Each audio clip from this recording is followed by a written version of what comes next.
An balima joliba jabarani filɛbaw an ka foli ani tanuni an b'o taga di aw bɛɛ lajɛlen ma aw minnu sigin bɛ ka Joliba TV News ale lajɛ radio Joliba a bɛ k'ale fana lamɛn nin wagati in na bi ye juma ye min ye décembre kalo tile 22 san 2023 an balimaw ka yiraw la k'a fɔ ni jɛmukan in bɛ sigi juma o juma min ye jamana kɔnɔna kibaruyaw kɔni mana kɛ fɛn fɛn ye an na sigi ni kɛnɛ in kan ka an da don a la walasa aw bɛ se ka faamuya sɔrɔ cogo min na bi awa ni an sigilen o kɛnɛ ka ladala jɛmukan ni kɔni ye jɛmukan in ta ko 125 de ye bi an bɛna kuma babu min kan an balimaw o ye mun ye k'a fɔ bi min bɛ tali kɛ n'i ye Mali kɔnɔna la i mana kibaruya taabolo fasugu lajɛ i b'a sɔrɔ a bɛ tɛmɛ bɔlɔlɔ kanna de la dɔw k'a ma ko réseaux sociaux an y'a ye k'a fɔ réseaux sociaux nin waati in na sariya kuraw talen bɛ a kama u k'a ma ko la loi sur la cybercriminalité sariya yɛrɛ sigira o kama nka réseaux sociaux kɛlen bɛ kɔlɔlɔ min ye Mali kɔnɔna la bi maa caman bɛ yen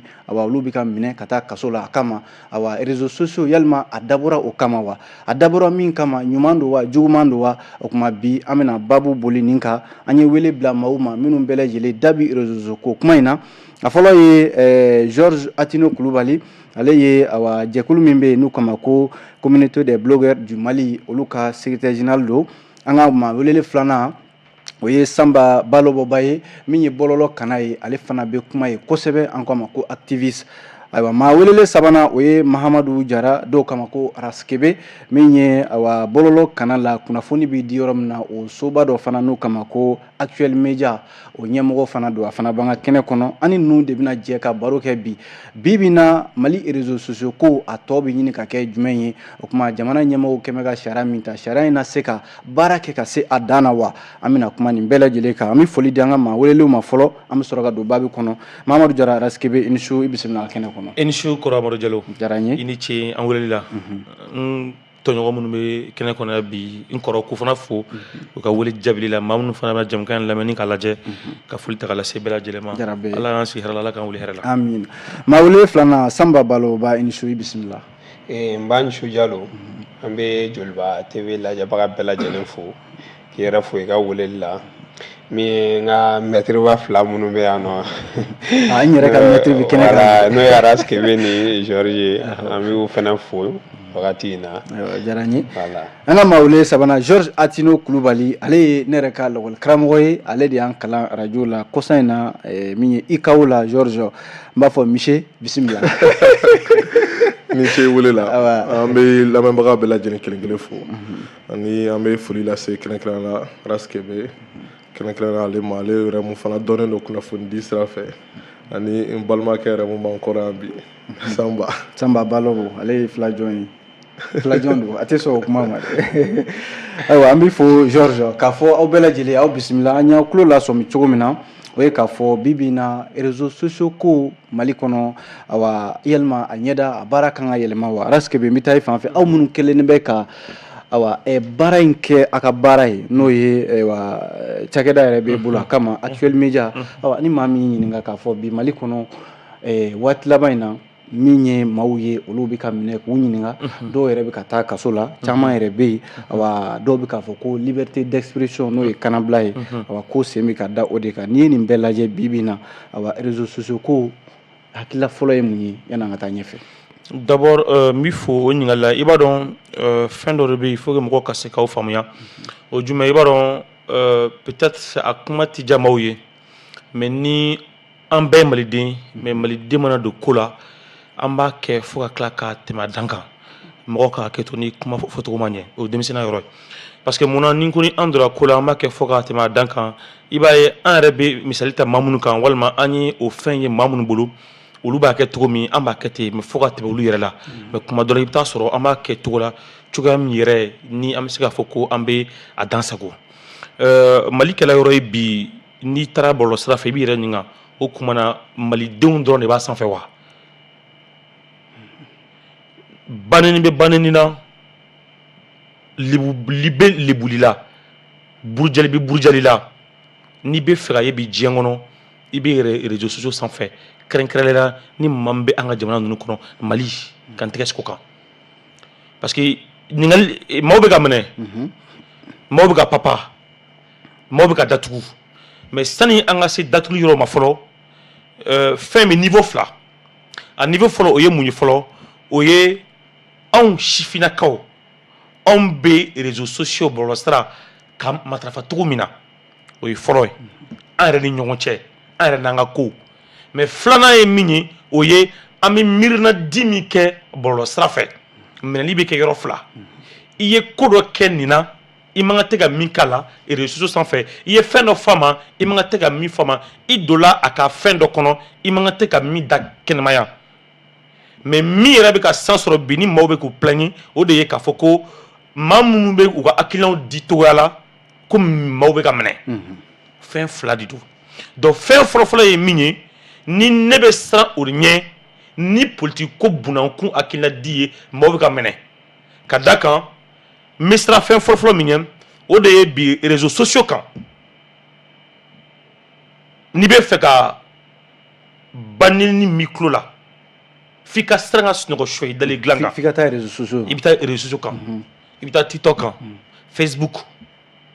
ni fila n'i bɛ fɛ ka banni min tulo la i ma dege min ɲɔgɔn bɛ diɲɛ kɔnɔ i bɛ taa ye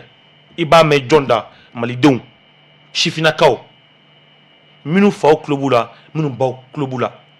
ka adamaden dɔw ka du kɔnɔ ko ta ka den kɛnɛmaya mali kɔnɔ yan i bɛ taa réseaux sociaux kan maa min tɛ se ka fini min don ka bɔ kɛnɛma tilegan fɛ su fɛ o bɛ o fini de don ka video kɛ k'a yɛrɛ ja ta k'o yɛrɛ jɛma la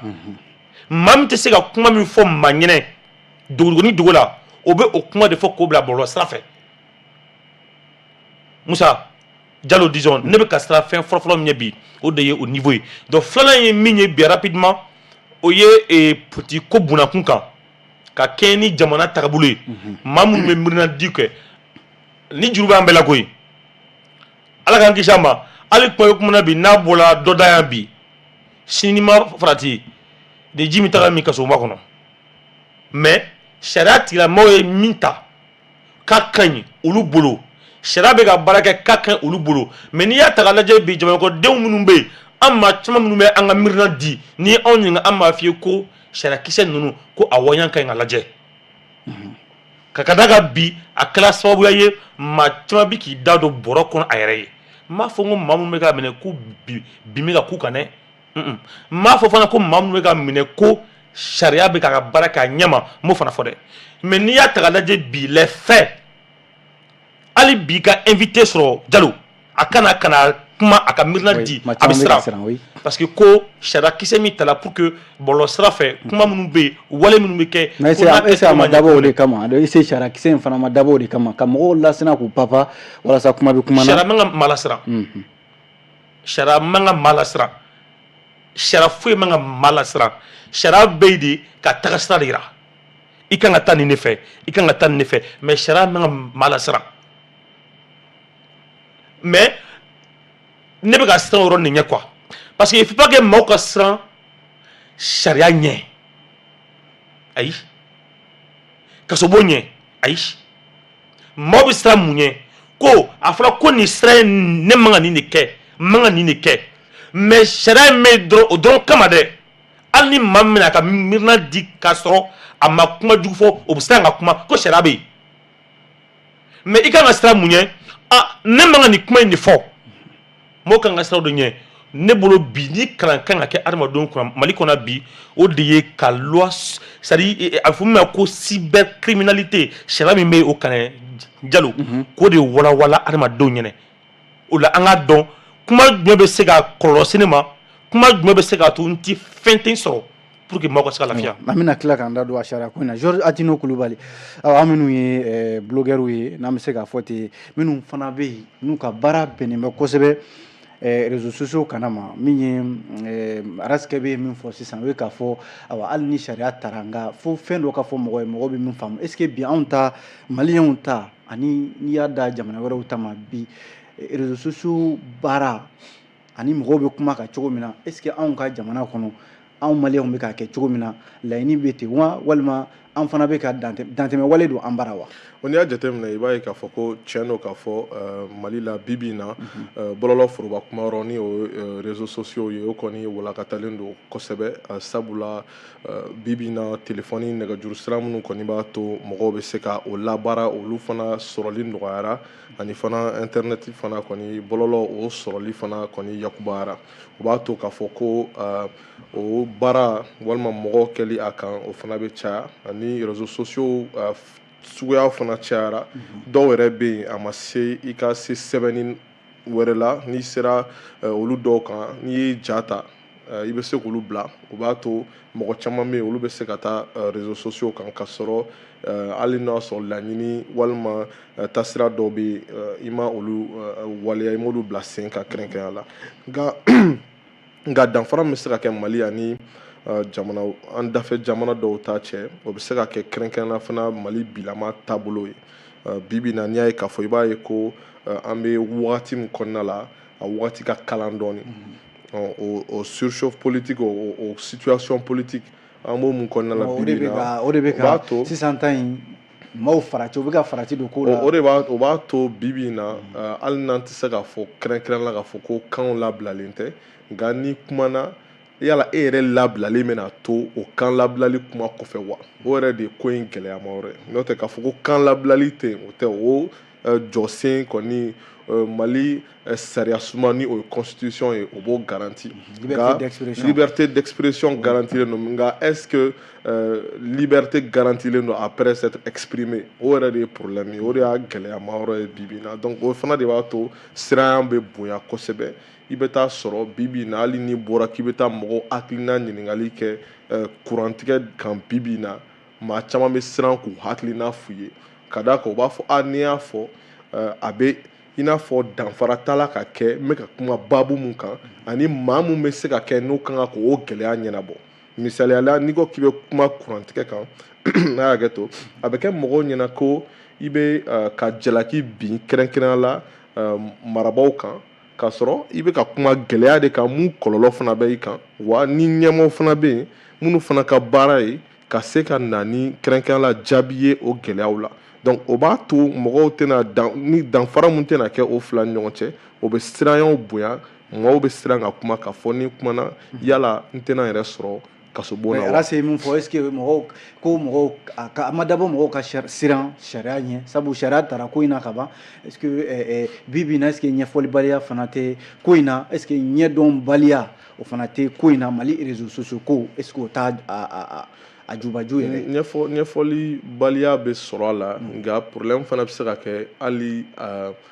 interprétation ye c'est-à-dire que dɔw bɛ yen olu a ma se i ka kalan a ma se i k'a fɔ k'i bɛ sɛbɛnni kɛ i bɛ ja ta dɔrɔn i b'a fili o n'a ɲɔgɔnna caman est-ce que fɛn sira wɛrɛw man ka bɔ halisa k'a fɔ mɔgɔw ye bon n'i ye nin kɛ ka bɔ an ka jabaranibaw la k'a fɔ i kana nin kɛ lala mɔgɔw bɛ se k'u yɛrɛ ye o ye tiɲɛ nka n bɛ ka mun fɔ o b'a la en même temps fana n'i y'a o sariyaw senw ta k'a lajɛ mun bɛ tali kɛ kɛrɛnkɛrɛnnenya la loi sur la cybercriminalité kan ne yɛrɛ fɛ an taara sariya tɔgɔ yɛrɛ taara criminalité fɛ directement ka sɔrɔ ka kuma bɔlɔlɔ kan hali n'a sɔrɔ i ye dan sago o tɛ crime ye o a bɛ se ka kɛ ko délit don a bɛ se ka kɛ ko infraction don nka crime tɛ n bɛ fɛ ka fɔ i ma waleya juguba kɛ mun bɛ se ka kɛ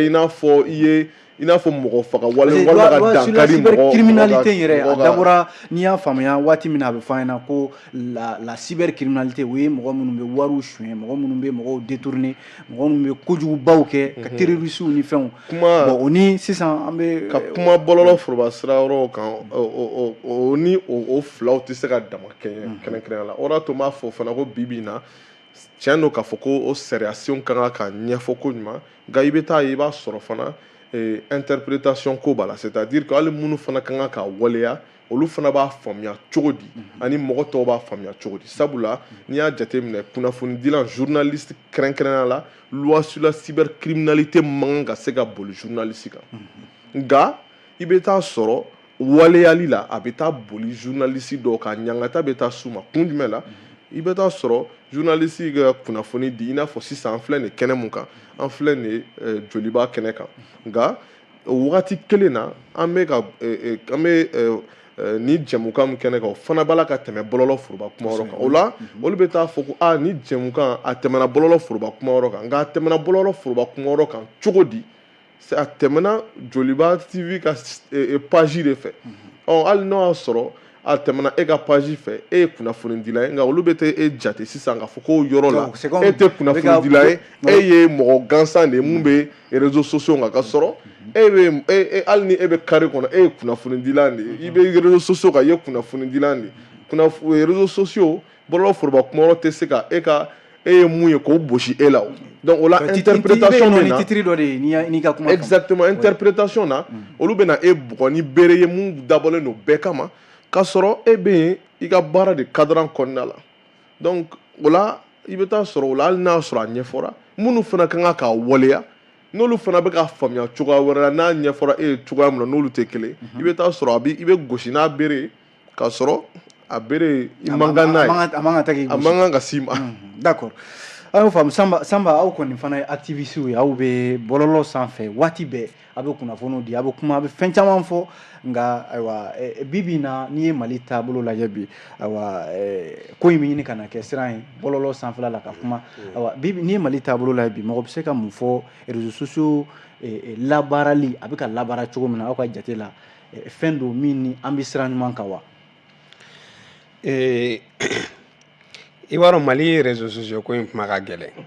a kuma ka gɛlɛn ni Kebe ni George ka kuma jateminɛ olu da sera caman ma réseau yɛrɛ situation bɛ cogoya mun na mais i b'a dɔn réseau ko yɛrɛ ka bɔ a la a ka kɛ kunnafoni di yɛrɛ a mana kɛ diɲɛ baara o baara ye je pense que a mɔgɔninfin mana kɛ ko o ko la i kan ka essayer k'a kɛ ni professionnalisme ye quoi bon erreur fɔlɔ min yɛrɛ bɛ réseau sanfɛ ko la o ye professionnalisme de ye quoi puisque ne ye réseau nin jateminɛ pour que i ka réseau nin utiliser i b'a kalama standards de b'a la réseau nin bɛ standards bila ka na et puis mɔgɔw bɛ tellement que kalan ka gɛlɛn a ma ou bien lecture ka gɛlɛn a ma ni standard nana an bɛ tout accepter kɛ donc n'i ye tout accepter kɛ en fait olu b'u ka responsabilité dégager ka bɔ yen c'est comme si loi ko nin fana bɛ cogoya min na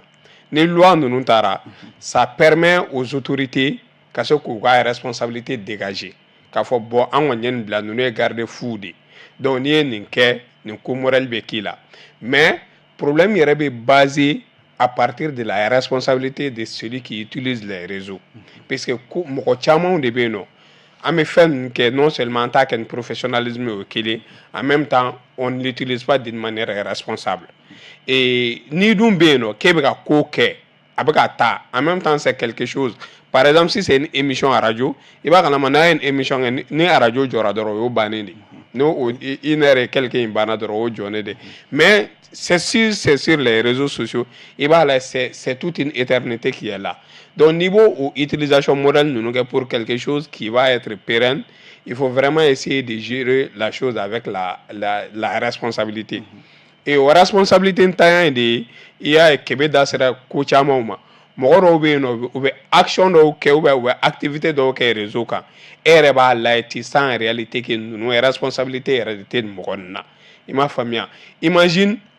ne bɛ Kebe sa ou bien ne bɛ George ou bien ne bɛ ye je me permets ka taga don e ka vie privée kɔnɔna la ko minnu yɛrɛ t'i ɲɛsira la yɛrɛ ka taga o ta ka essayer k'an da don la parce que je sais que n'i ye nin kɛ o de bɛ mɔgɔw intéressé bi mɔgɔw bɛ wuli o de la mɔgɔw bɛ ne dɔn o de la mɔgɔw bɛ na sanga di ne ma o de la donc n bɛ wuli ka taga o essayer k'o tigilamɔgɔw ka ko ta k'o bila lɛfɛ ka diɲɛ bɛɛ kɛ o ye diɲɛ bɛɛ b'o ye juste kama puisque j'aime bɛ kɛ commentaire bɛ kɛ partage bɛ kɛ i m'a faamuya donc o ye tigilamɔgɔ ni e wulila ne nɔfɛ o la qu'est-ce que je veux dire karisa i dun y'a kɛ de n'i m'a kɛ a tɛ ta ka bila réseau kan bien sûr n y'a kɛ mais ne y'a kɛ ni cadre dɔ de kɔnɔna ye ne y'a kɛ n ka vie de kɔnɔna la moi je ne t'ai pas donné le droit e ka se ka ne ta k'a essayer k'i bɛ ne bila o kan n'i y'a ye mɔgɔ caman bɛ yen nɔ bi an ye mɔgɔ caman ye nin wagati in yɛrɛ kɔnɔna la u bɛ interpeller u bɛ taga n'i y'u ka interpellation jateminɛ i b'a lajɛ mɔgɔw de bɛ taa plainte don o contre la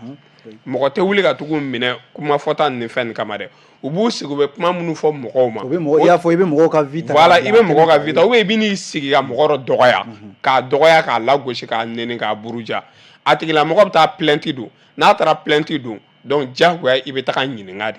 hali ni m'o fɔ réseau kan n'i y'o fɔ yɔrɔ wɛrɛ n'i y'o kɛ mɔgɔ la diyagoya i bɛ taga ɲininka de donc i b'a lajɛ mɔgɔ min b'o kuma nin fɔ la personne ale tɛ ka réseau utiliser avec responsabilité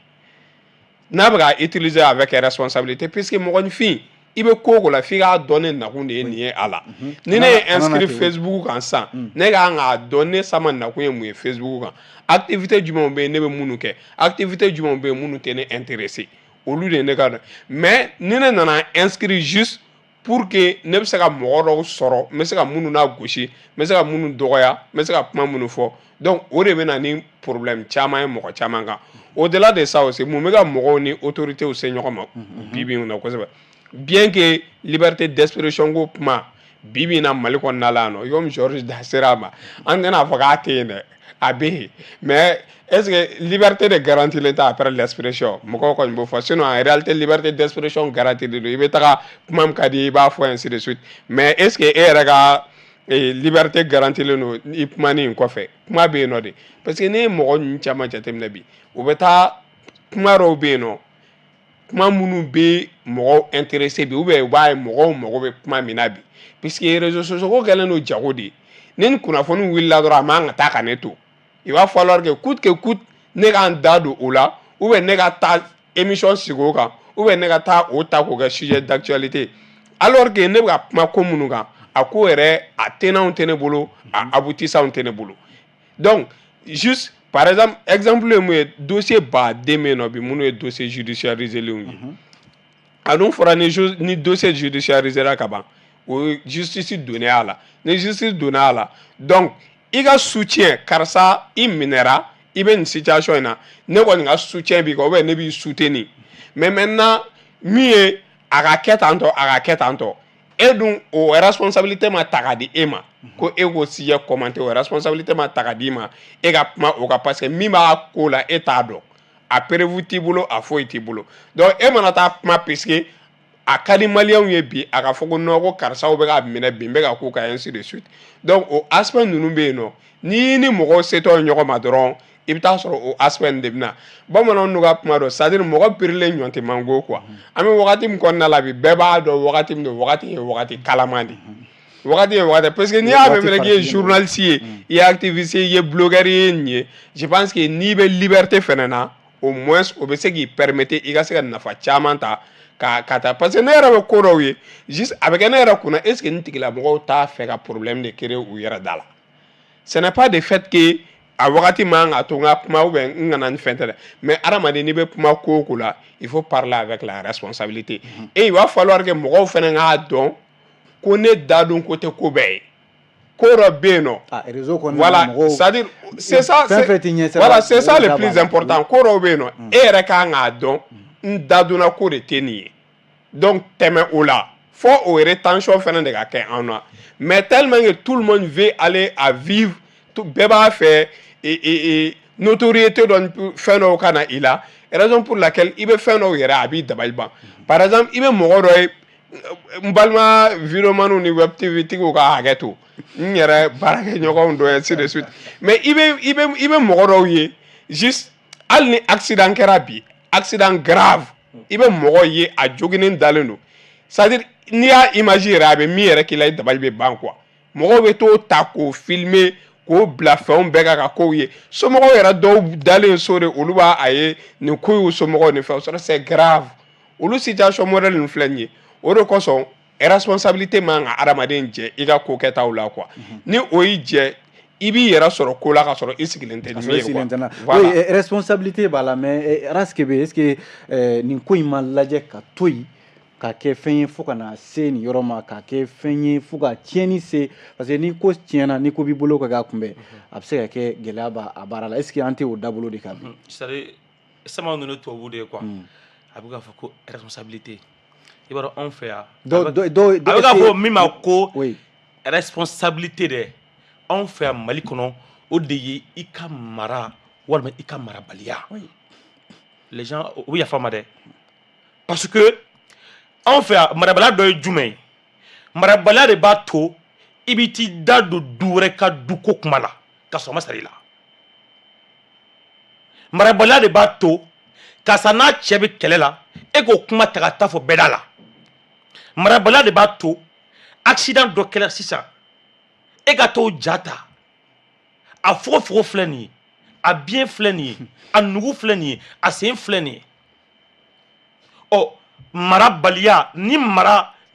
dɔ y'i jɛn o de ye marabaliya ye nin tɛ dɛ mara dɔ y'i jɛn quoi donc o mara min y'i jɛn o de ye marabaliya ye mais nin tɛ dɛ a kana kɛ mɔgɔ ko min ka bɔ bamanankan minɛnw bɛ k'an lajɛ o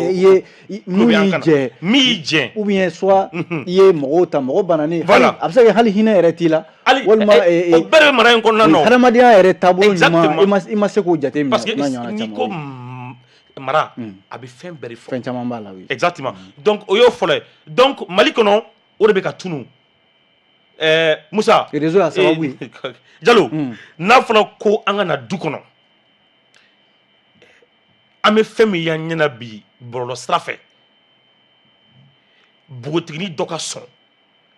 ka fini lankolon don ka bɔ kɛnɛ ma fɔlɔ a tun tɛ kun hali i la kare kɔnɔ fo k'i se ta se fila mais dɔ ka sɔn ka bɔ kɛnɛ ma ka yɛrɛ lankolon bɔ diɲɛ bɛɛ ɲɛkɔrɔ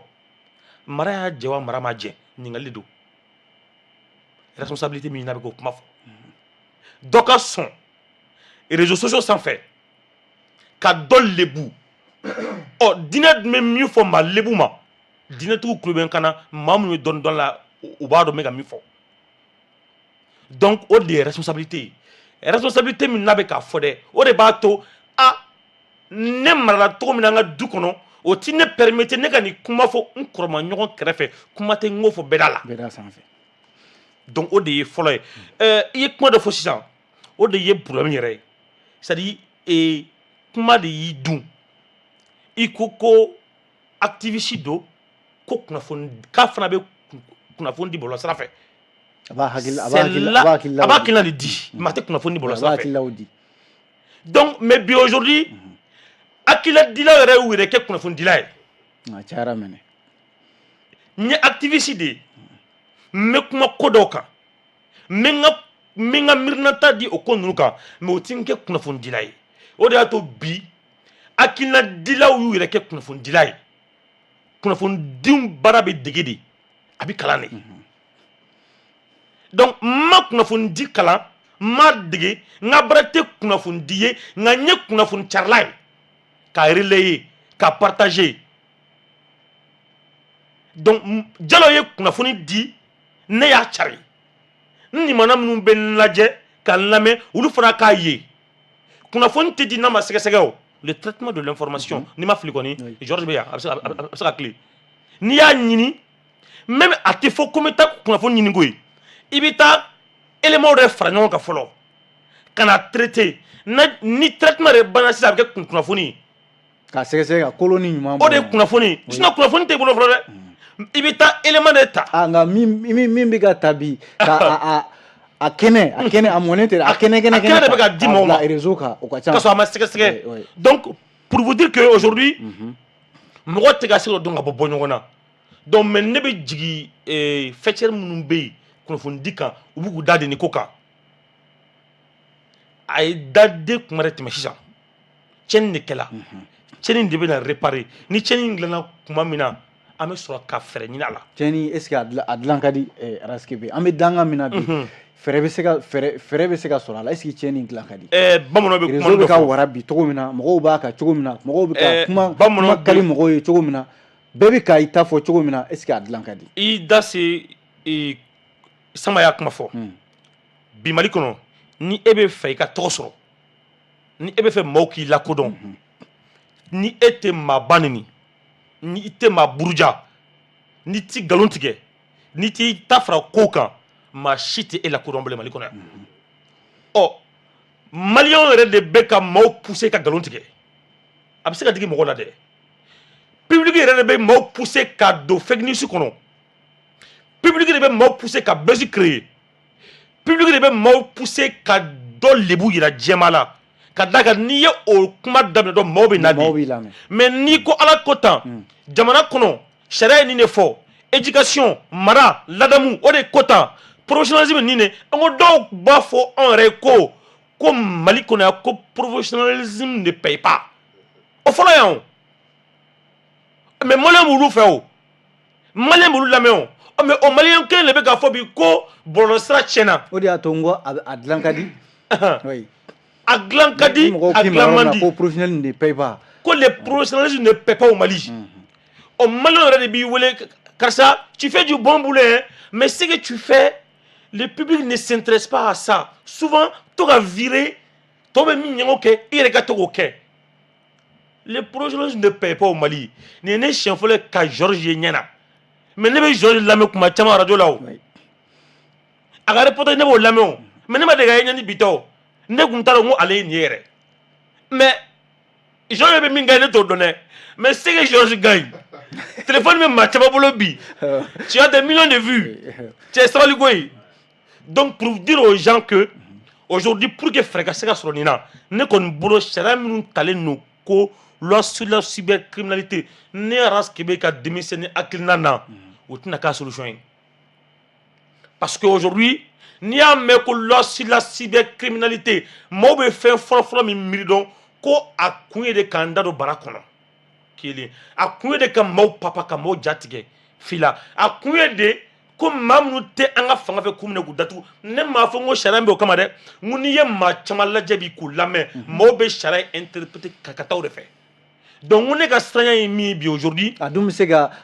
fɛsɛ a dun bɛ se ka alors que kuma min bɛ se ka taa n'i ye en prison i b'o dɔn an bɛ ɲɔgɔn nɛgɛ de koyi hali ni sariyakisɛ ma ta c'est à dire adamaden ka c'est à dire données privées hein les données à caractère privé o dɔnnen don o dɔnnen don bɛɛ fɛ o mɔgɔw ka gundola ko o dɔnnen don bɛɛ fɛ o o ma se c'est à dire o ma se sariyako yɛrɛ ma yɛrɛ donc bɛɛ b'o dɔn nɛni ma ɲi bɛɛ b'o dɔn o tɛ sariyako ye o ma buruja ma ɲi bɛɛ b'o dɔn o tɛ sariyako ye bilen o donc ne ko de ne bɛ siran de sariya de man ka kɛ yen ko mɔgɔw ka siran ɲɛ ka kuma ne bɛ ka siran o de ɲɛ parce que aujourd'hui les gens ont peur de parler c'est pourquoi on dit il faut libérer la parole il faut que débat ka kɛ mɔgɔw ka sigi ka kuma de ni e yɛrɛ ye ko min kɛ n'a ma ɲi Jalo a ma sa k'a fɔ e yɛrɛ b'a dɔn nin ka ma ɲɛ donc sariya ko ka min boli ka sa o ka boli ka mais maaw kana siran sariya den dɔ ɲɛ a kisɛ dɔ ɲɛ o gulonnen ko ne bɛ siran nin ɲɛ c'est là ne bɛ ka siran. d'accord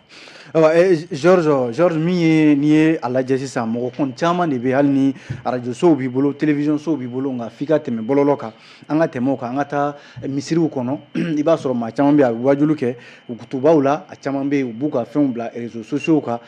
caman bɛ yen i bɛ fɛn fɛn kɛ i b'a sɔrɔ a kuma i bɛ fɛ a ka taa réseau de kan awa loi bɛ yen ka nin ko bɛɛ garanti nka kuma caman de bɛ an b'a sɔrɔ a bɛ porokoto ka bɔ nin kuma ninnu na awa baara bɛ se ka ɲɛ nin na cogo di maaw dun a bɛ n'a fɔ a kɛra baarakɛminɛn ye ka ban maaw bolo awa fɛn min kɛra baarakɛminɛn ye maaw ka fara o la o cogoya la awa fɛn min don a bɛ se ka kɛ gɛlɛya misɛnnin ye. n'i y'a jateminɛ i b'a ye k'a fɔ ko ni wajulu misaliya ta sisan a mana kɛ diinɛ o diinɛ kunda tuma dɔ la i bɛ taa sɔrɔ o kuma dɔw bɛ yen ɲɛsinnen don kɛrɛnkɛrɛnnen la jamakulu dɔ de ma i bɛ taa sɔrɔ a ɲɛsinnen don diinɛ dɔ maa dɔ de ma kɛrɛnkɛrɛnnen la nka n'i b'a dɔn e bɛna o kuma sugu dɔw fɔ a bɛna taa bɔlɔlɔ foroba kuma wɛrɛw kan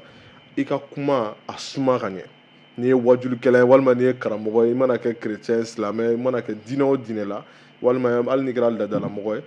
ye i jija i k'a dɔn k'a fɔ ne bɛna nin kuma fɔ an ka tabiyaw taabolo kan a bɛna bila réseaux sociaux kan walima an bɛ direct la a dɔn k'a fɔ o fana kan ka taabolo dɔw de bɛ n kan ka taa ni o ye sabula ni ye kuma fɔ ni n porokotora n'u bɛ ni sira bila a kɔlɔlɔ bɛ sɔn ka bonya jango an bɛ jamana mun na ni diinɛ ko ani an ka taabolow ni an ka tabiyaw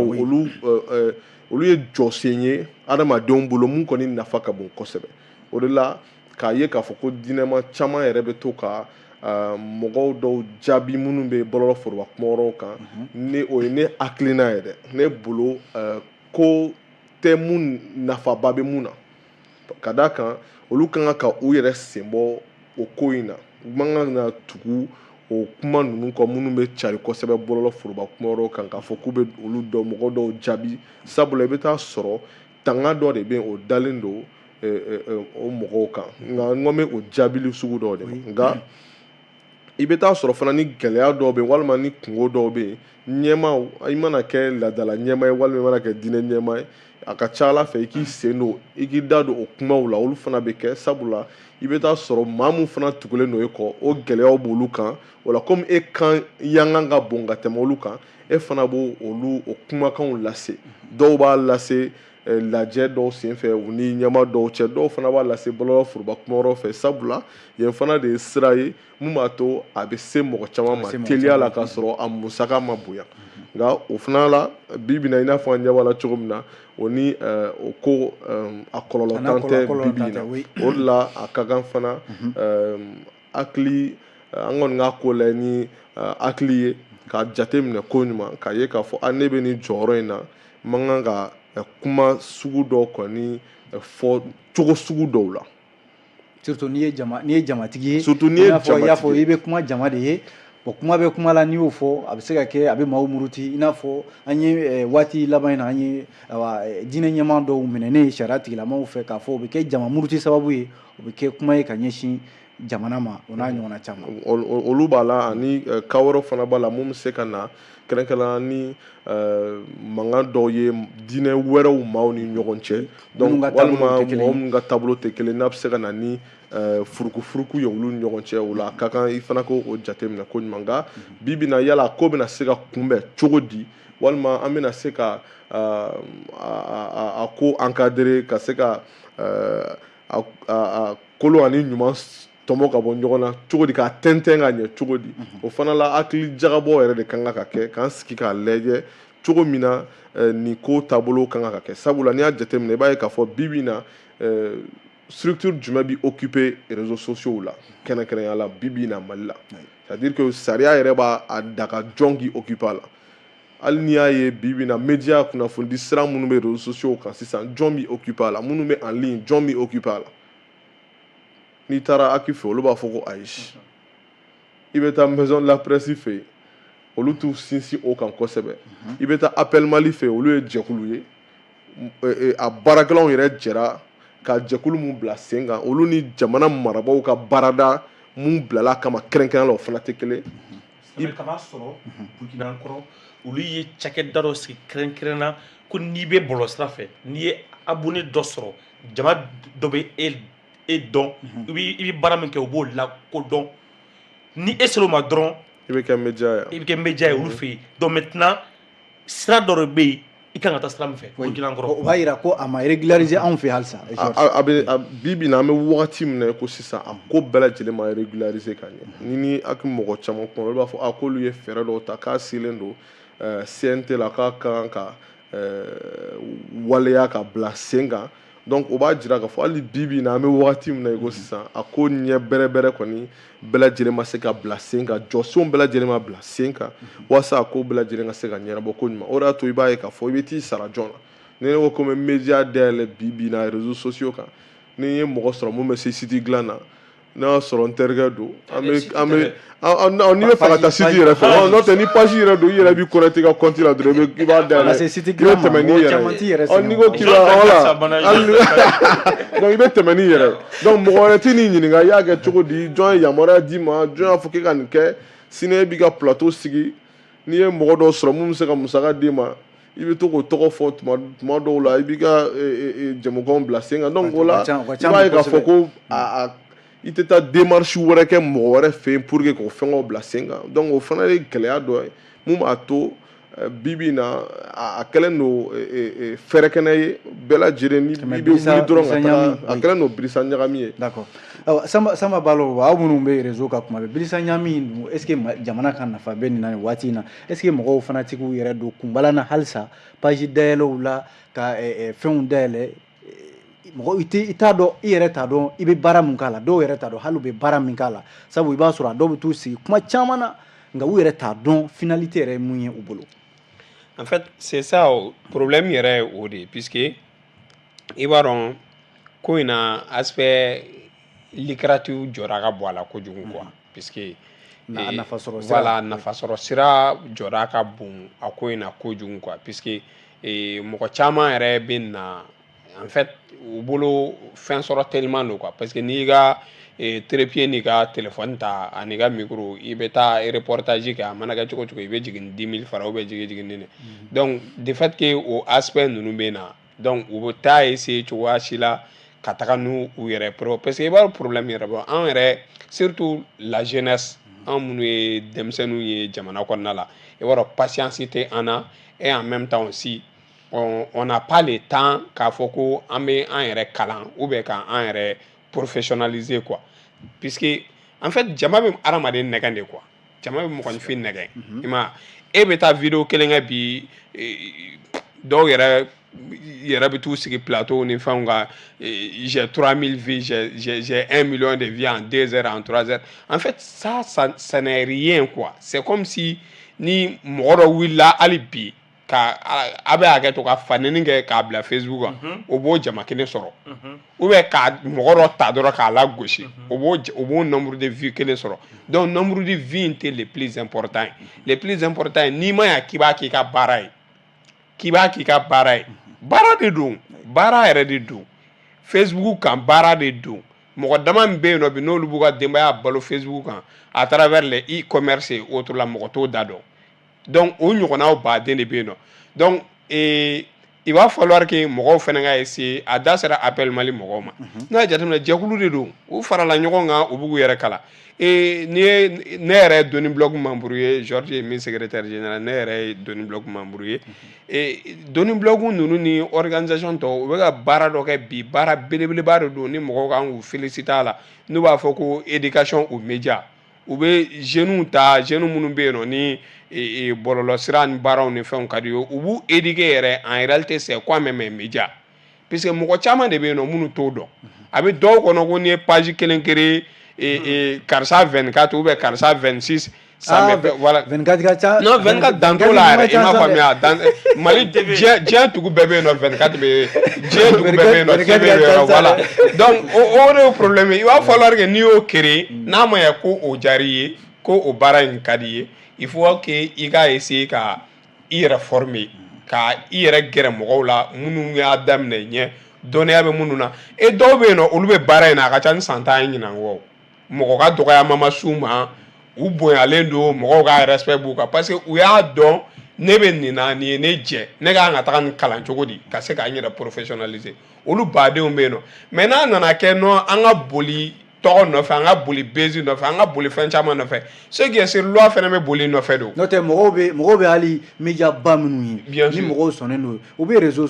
kan o. u bɛ réseau kan bi bi in na information di réseau kan bi bi in na mais mɔgɔw bɛ mun na i b'a sɔrɔ a dɔw yɛrɛ bɛ yen mɔgɔw t'u ka foyi la parce que u bɛ mun di mɔgɔw t'a jate nka i yɛrɛ ɲumanna n'i nana kɔni ka dɔ tɔgɔ fɔ ka ban réseau kan e de bɛ lajɛ bon e bolo k'o ye fɛn ye ka ɲɛsin e ma alors que peut-être i bɛ ka fɛn tiɲɛ yɛrɛ ye de. parce que i b'a jateminɛ fana i b'a ye k'a fɔ ko c'est vrai que aw tun bɛ k'a fɔ i n'a fɔ i y'a fɔ cogo min na Jalo page ka ca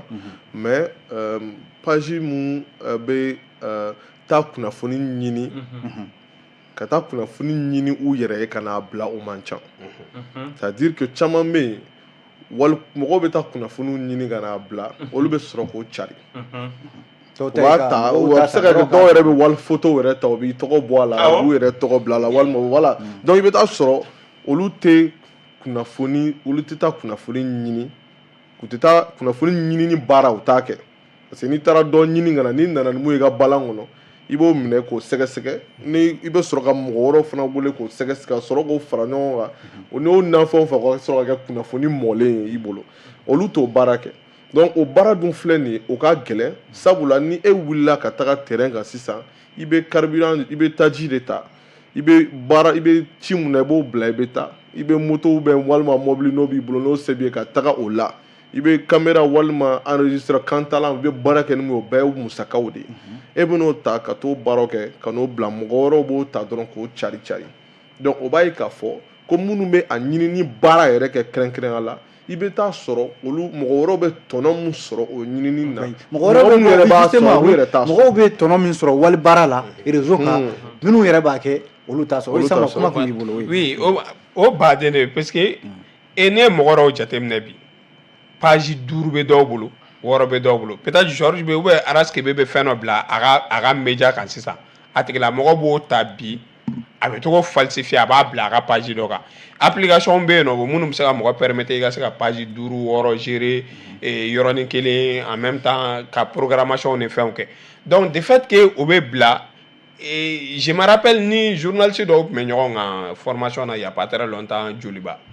an tora na u ka ɲɛmɔgɔ dɔ welela k'u ka cɛ dɔ bɛ devant le procureur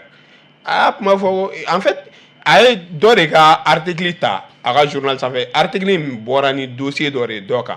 donc a y'o dossier in ta article in ta dɔrɔn k'o bila a ka page kan a bilara a ka page kan cɛ ye weleli kɛ k'a fɔ ko ka article in jigin donc i b'a kalama ni a fɔra sɔ ka article jigin wari u bɛ wari de ɲini u b'a pour que ka u ka article jigin sa il faut que wari de ka d'u ma donc a ye article in jigin a ka page in kan bi sini page wɛrɛ bɛ yen nɔ article in b'o page in sanfɛ o fɛnɛ y'a ta ye sinikɛnɛ ta a b'a jigin ka bɔ kan a b'o wari minɛ sinikɛnɛ a bɛ bila page wɛrɛ kan tuguni i b'a sɔrɔ ale kelen de sigilen don n'a ka téléphone ye ale de kelen bɛ nin page in bɛɛ gérer donc tu vois c'est compliqué quoi tellement que situation ye ɲininkali min kɛ Arasi la n ko laisser aller k'a kɛ ko ye ka to ye est ce que o tɛ ko in yɛrɛ kunba ye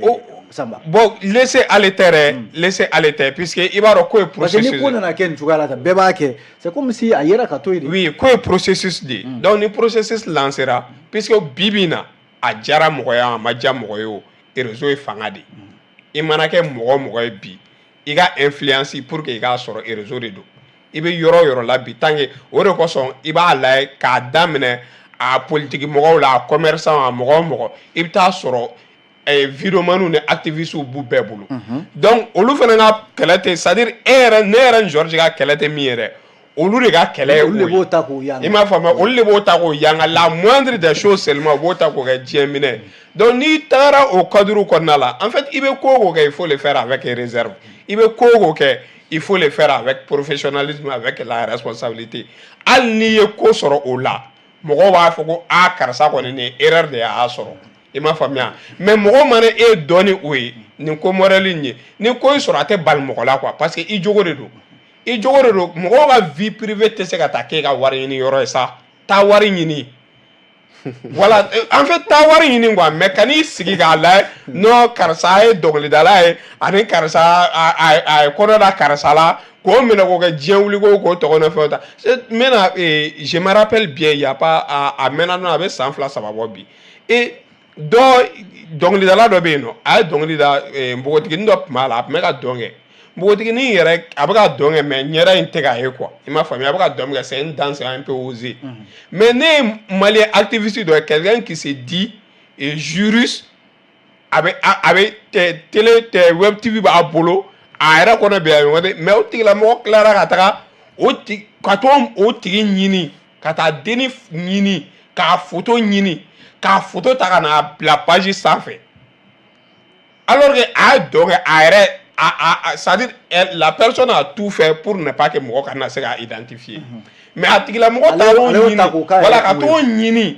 fo ka taa tigi dɔn k'a tigi photo ta ka n'o publier page kan ka tila ka bɔ k'a kɛ kumaw ye k'ale bɛ k'o kɛ ale bɛ k'o k'o tigi de kama ale bɛ k'o kɛ nin de kama ale t'a fɛ denmisɛnninw ka kɛ tan mais ne ko mais e bɛ taa mɔgɔ ɲini nin cogoya la cogo di ka n'o photo ta la personne a dansé a y'a yɛrɛ dogo a t'a fɛ mɔgɔ k'a ye e bɛ t'o ta cogo di k'e bɛ n'o publier ko parce que e b'o ka hɛrɛ fɛ n'i b'o ka hɛrɛ fɛ i b'a wele de k'a fɔ a da karisa ka na nin dɔn sugu kɛ mais ka taa photo ta ka n'a bila diɲɛ bɛɛ k'a dɔgɔ karisa de don n'i bɛ k'a lase problème ma et puis e b'o lase problème ma ko min bɛ b'o la e t'o kɔlɔlɔ contrôler o donc o n'a ɲɔgɔn badenw de bɛ yen nɔ mɔgɔw b'a kan an t'a dɔn an bɛ min kɛ an b'a kan an t'a dɔn an nakun ye min ye an b'a kan an t'a dɔn an kan ka jɔn fɔ an kan ka mun fɔ an kana mun fɔ donc kuma o kuma man na cɛ a da la an b'o bɛɛ fɔ ko o ko man na an b'o bɛɛ fɔ et puis slogan yɛrɛ dɔ bɛ yen nɔ k'a y'a partager slogan kolon de don i m'a faamuya n'a ka ɲi de a b'a partager bali non voilà n'a ka ɲi de a b'a partager parce que an bɛ gɛlɛya o gɛlɛya kɔnɔna la jamana in kɔnɔna la yan bi n'i ye réseaux sociaux sen bɔ a la a tɔ b'a dɛ parce que ko o ko bɛ kɛ i b'a layɛ réseau de bɛ influence don a la ka ampleur don a la fo mɔgɔw ja bɛ tigɛ k'a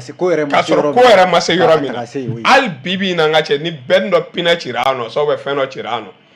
réseau bɛ fan bɛɛ minɛ n ka cɛ ko bɔmu cira a se i la yan mɔgɔw ja bɛ tigɛ mɔgɔw bɛ papa dɔw yɛrɛ bɛ t'u yɛrɛ bila ko la ka sɔrɔ o sigilen tɛ donc c'est grave quoi c'est vraiment grave. an bɛna waati la min bɛ ka kɛ sisan o ye k'a fɔ awa maaw bɛ ka minɛ nka RSK bɛ mɔgɔw bɛ k'a fɔ ko awa ko jamana faamaw bɛ ka mɔgɔw da minɛ mɔgɔw kana kuma est-ce que réseau ni nin fila n'i y'a da ɲɔgɔn kɔrɔ fɛn fila don ni mɔgɔw bɛ ka ɲagami ɲɔgɔn na bi a bɛ se ka bɔ ɲɔgɔn na cogo di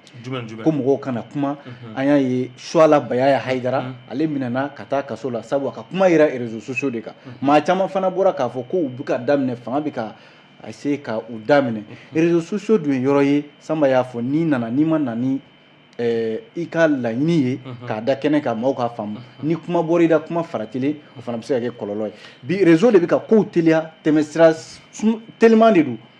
liberté d'expression ani réseaux sociaux est-ce que fɛn fila don a bɛ bɔ ɲɔgɔn na cogo di maaw ka kanabila ani réseaux sociaux est-ce que maaw tɛ ka kɛ damatɛmɛ ye n'a bɛ ka taa kɛ ko wɛrɛ bolo d'abord sani n ka t'o la fɔlɔ kuma dɔ fɔla a bɛ ne concerné kosɛbɛ n'i ma kuma dɔn a bɛ kɛ juru ye n kana kuma i b'a dɔn k'a fɔ ko ne bɛ maa fɔlɔw fɛ web tv ko la minnu ye jeunes caman encourager ka na sira kan mais ne bɛna don min na sira kan ne nana comme amateur n tɛ fɛn dɔn a la i kun t'a dɔn koyi mais ne sɔnna ka to ka gɛrɛ maa la ka wele bila maa ma maa min b'a baara ɲɛdɔn n'u b'a fɔ i ye ko karisa baara in ti kɛ tan baara in bɛ kɛ tan de i yɛrɛ kalan i yɛrɛ dege ne sɔnna o la i b'a dɔn u bɛ ka an dɔgɔninw ni an tɔw nɛgɛ ni baara in baara kan ka kɛ cogo min k'i bɛ fɛn sɔrɔ i bɛ dɔnnatɛmɛ de sɔrɔ nka i ti fɛn sɔrɔ walahi ni maa o maa y'i nɛgɛ ko web tv ko la k'i ka taa page dayɛlɛ k'i ka page dayɛlɛ ko i bɛ wari sɔrɔ o la ten walahi i bɛ dɔnnatɛmɛ de sɔrɔ 2000 4000 6000 8000 i b'a dun k'a ban ka tila ka sigi i sen tafara fila kan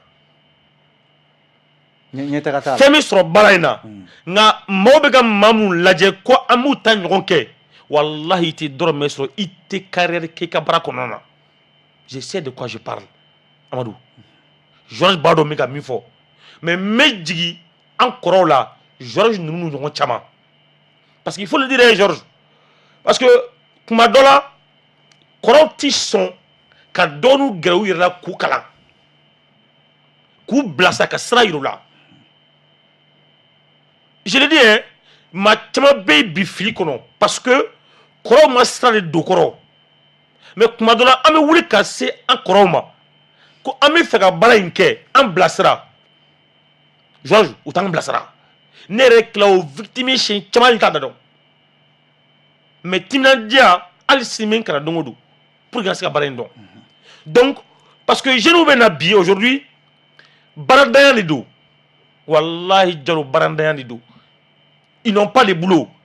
parce que u b'a ye dɔrɔn karisa bɛ yen téléphone b'a bolo pied b'a bolo micro b'a bolo a budget bɛɛ tɛ tɛmɛ 8000 kan mais n'a taara kɛnɛ mun kan a bɛ 1000 sɔrɔ a bɛ 2000 sɔrɔ ale yɛrɛ min bɛ k'o kɛ a b'a dɔn ko o tɛ se ka fɛn garanti ale ye mais m'a kɛ di bi o de bɛ ka jeune caman bila bi ka taa nin sira in kan donc mais maa minnu bɛ yen n'u bɛ fini ɲumanw don u bɛ don mobili ɲumanw kɔnɔ maaw wuli ka wari d'u ma ne b'a f'u ye dɔrɔn ko olu de tɛ misali ɲuman y'aw bolo wari bɛ sɔrɔ dɛ nka a bɛ ka tugu minnu kɔ k'u bɛ ka baara in kɛ u bɛ ka fɛn sɔrɔ cogo min na maaw de b'u sɔn u ka baara tɛ ka wari lase u ma koyi maaw de b'u k'u sɔn o sɔnni dun tɛ waati bɛɛ o sɔnni dun tɛ waati bɛɛ i b'a mɛn ko dɔ ye mobili san ka d'a ma dɔ ye téléphone san ka d'a ma a fɔ iPhone Voilà, 15 ans d'ama. Ko do isto sang d'ama. Ko do blagata voyage là. Mu re ba foko. Mogo be on blagata voyage là dien kono. Mogo. Nga bara ma fendi ande. Mais Amadou bara ngoro febi sur tobi George Bardon. Nebe mogo orate ka taka yidi. Nga niti fendi tsiko de ke. Il y a des appels à production. Il y a des concours de production. Ça nous y concours de ke ne participer là-haut. Nenga production black ataka. Mais ni te fait ne biso ko gaya. Je fais des investigations moi et ba ken ba ken. Mais ni te fait ne biso ko gaya. Donc pour dire aujourd'hui bala na famille sur de nga adbeka tu mamunu kore marobu ku son muka barati ka fin souma. Il peut faire fois labanta lo jalo. Mais est-ce que mabi ishi ke ka delike wa? Ibi ishi ke maka du trewa. Donc ne boulot bi aujourd'hui ce qui est plus important ka beaucoup rapidement nganiga jabi o de munye réseaux sociaux en liberté d'expression oui fait fla de beke wala sa fait nga sega kele folo bon peut-être na kla ndadula et réseaux sociaux ni akilna di ne boulot aujourd'hui iye kuna funi i ka mirnata di réseaux sociaux kaon il y a di radio là-haut il y a di télé là-haut au té pour le mieux de ibina kuma mi fode o de pour le mieux kuma dola kuma mi ta kaso kono réseaux sociaux sans fait ni yo fo radio sola o kuma kelme problème la sima tuguni mais ni kuna fon dilay ko ke kuna fon di konana o del de précieux o ko taka to be mais ni ya di bolo srafra fait o de minelika teli ni ya di média classique radio télé presse écrite nato oh mais mamin te kuna fon dilay iye kuma min fo radio la iye kuma min fo télé la iye kuma min fo bolo srafe nyagli me de kade nte critique la mo de mais ne ko taro ko dafara bu ñonche mais bi aujourd'hui muna mobe ka foko et minali ka ke jalo ni maba akina di affairement oui et voilà ma fonta mo fere mais nga surula mais aujourd'hui wati do kala kuma do be ulu foli alni aya so tianu alna so de kadi la photo bala d'accord parce que kuma te ame wati mina bi ame lala mi kono bi jarabe horo mina bi ame pouvoir d'exception de konala donc kuma do kadi ye jalo wallahi jamana yere tuya kama ibi yere mene parce que ibi yere mene muna e bolo kame fanga do konana anto fanga konana ame fanga wara de konana donc jamana yɛrɛ lahala kama ani jamana wo c'est-à-dire wanya kama o b'a to soya i bɛ hakili la mais me ka sira min ye jalo me ka sira min ye bi i b'o dɔn wa o de ye bi aujourd'hui maaw bɛ ka siran k'u ka miirinaw fɔ ka denni bi aujourd'hui minɛli min bɛ ka kɛ mais kuma dɔ la i b'a ye k'a fɔ ko mɔgɔ b'a fɔ de ko karisa surtout aujourd'hui parce que n'i y'a to mɔgɔ bɛ ka siran parce que ko n'i ka miirina di politique ko bunakun ka dɔrɔn cogo dɔ la dɔrɔn k'i bɛ minɛ n ko ne bɛ don politique mɔgɔw kan n bɛ n ka mɔgɔw bila ka taa n yɛrɛ bɛ na i ɲininka i ka miirina t'a la ka kɛ ni nin kibaruya ye an t'a to nin waati ka tɛmɛ fɔlɔ kuma ka gɛlɛn sisan kuma ka gɛlɛn sisan donc ne tɛ fɛ o de ka fɔ comme ça Jalo ok mais i ka ɲininkali ka bɔ kuma na rapidement o ye min ye dɛ akila di ani bɔlɔ sira danfara fosi tɛ ni ɲɔgɔn cɛ a bɛ dépend i bɛna kuma min fɔ ni ne yɛrɛ ye n ka vidéo kɛ ka n ka miirina di a kɔnɔ walahi ne b'a ci maa saba de ma fɔlɔ sariya dɔnba kelen kunnafonidila kelen ani maa min tɛ kunnafonidila yɛrɛ ye o b'a ka miirina fɔ ne jama ko di i n'a fɔ i ka émission tɔgɔ jama bɛ na i cogo di mais n'a ko kɛmɛ maaw tɛ n'i faamuya n ko ayi n ka kɛ n ko b'a bila mais maaw bɛ na nin kɛ nin ye maaw bɛ n'a faamu ka taa nin sira de fɛ ne bolo ne ka hakilina di caman bɛ yen vidéo ja maa caman to yen ka da kan avocat ko tan kunnafonidila in ko tan walima maa ci maa wɛrɛ ma o ko tan ko nin man kan tɛ k'a bila n b'o to yen parce que munna n bɛ n janto n yɛrɛ la ka da an bɛ lahala min kɔnɔ ko kunnafoni bɛɛ bɛ di kunnafoni c'est à dire kunnafonidila ka baara ye ka ka kunnafoni di mais wagati kɛcogoya b'a to kunnafoni dɔ bɛ yen kunnafoni dila tun man ka to k'o di bilen fana man ka di d'accord o faamuna nɛgɛ kaɲɛ 21 tɛmɛna ni sanga 30 ye o bɛ waati ko fɔ o ye an ka nɛgɛjurutigiw ka waati ye awa an bɛ dɔw lamɛn minnu bɛ fɛ ka ɲininkali kɛ aw la réseau ko in ka Mali kɔnɔ ni awa maaw bɛ ka minɛ a la bi kosɛbɛ maaw bɛ ka awa siran kuma yɛrɛ ɲɛ bɔlɔlɔ sanfɛla la bi awa nɛgɛjuru siran an na o bila maaw ka bolo kan o ye 65 65 50 50 65 o y'an ka nɛgɛjuru sɔrɔ sira ye ni maa bɛ fɛ k'an wele ka ɲininkali kɛ an ka maa welelenw na walima ka ayiwa dɔ fara an ka maa welelenw olu ka kumaw ka a bɛna fɔ nɛgɛjuru o ma sabati kosɛbɛ nka yan'a ka sabati Georges min ye réseaux sociaux ye est-ce que bi fɛɛrɛ bɛ se ka sɔrɔ a la ka se ka awa a bila minɛn kɔnɔna la jamanadenw ka lafiya a baara la jamanadenw ka se k'a dɔn awa a ka ɲi Musa ayiwa nɛgɛjuru sira bɛ aw ka bila la o kuma ni n'an ye maaw lamɛn n bɛ sɔrɔ ka kuma di ma 65 65 50 50 65 o y'an ka nɛgɛjuru sɔrɔ sira ye jama kodi an b'ale de kɛnɛ kan Joliba TV News an b'ale jabarani de kan min ye radio so ye fana Joliba FM Bamako Sikaso Segu ko mɔgɔ b'an kɔ allo salaamaaleykum waaleykum salam balimakɛ i b'an wele ka bɔ min Jalo Tayiru Diboli i tɔgɔ ni jamu Tayiru Jalo bisimila Tayiru n bɛ i ka invité bɛɛ fo n yɛrɛ fo i Jalo jara dɔ wɛrɛ émission taabolo ka ɲi kosɛbɛ ni émission bɛ don min na ne yɛrɛ bɛ pressé ka télé de bila la bon maintenant n kɔni donna débat kɔnɔ sisan komi tun bɔra n nana sisan n y'a bila la n ye sara débat avancé don mais n bɛnna ni Aras Kebe ou bien jɔn de Aras Kebe oui n bɔnna n'ale ka kumaw de ye pour que k'a ka kuma sɔn ji la franchement a ka kumaw a bɛ mɔgɔ nimisi wasa parce que a y'a fɔ cogo min na wagati bɛɛ n'a ko don n'i y'a mɛn ko réseaux sociaux mɔgɔw de bɛ kuma kan donc a ka kan jamana bɛ lahala min na fɛn dɔw bɛ na hali ni a ka di ye k'a fɔ jamana ka sécurité ni jamana basi kama i b'olu to yen ça je suis parfaitement d'accord avec lui bon ne yɛrɛ bɛ min ɲini fasodenw fɛ ko ninnu dɔw mɔgɔw k'a ɲini k'a faamu fana fɛn min don kuma bɛɛ tɛ kuma bɔ fɔta ye réseau kan je pense que a kɛra journaliste a kɛra mɔgɔ gansan wɛrɛ n'i ye kuma fɛn fɛn fɔ ni i bɔra k'a dayira mɔgɔ la mɔgɔ minnu b'a dɔn a ka ca Ala fɛ i bɛ kisi jamana yɛrɛ bɛ kisi parce que i b'a sɔrɔ i bɛ kuma dɔw fɔ kuma min ni i m'a jateminɛ kosɛbɛ i b'a fɔ ŋaniyaɲuman kama ou bien i b'a fɔ parce que i hakililata dɔ ye a bɛ kɛ sababu ka na ni fitina dɔ de ye là où nous sommes mɔgɔ si ka laɲini t'o ye bi tile na donc jamanadenw k'u hakili to la a kɛra aw journaliste ye a kɛra jamanaden gansan ye o bɛɛ k'i hakili to i ka fɔta n'i ka kɛta la n'i y'a mɛn a bɔnna a sigira kan de donc n tɛna kuma jan an bɛna bɔ kuma kɔnɔ yan d'accord o diyara n ye Tayiru d'accord o diyara n ye an b'i fo k'i ka invité tɔw bɛɛ lajɛlen fo a diyara bɛɛ lajɛlen an bɛ dibolikaw bɛɛ fo nin waati in na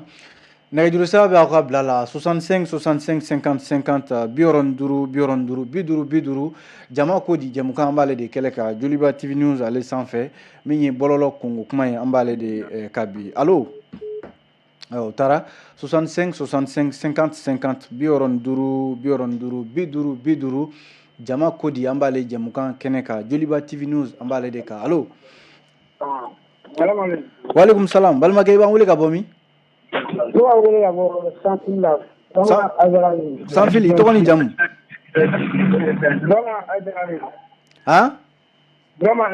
Burama Haidara bisimila Sirifukɛ an tulo b'i la i bɛ bɔ télé kɛrɛfɛ i bɛ télé to i bɛ kuma fɛ téléphone na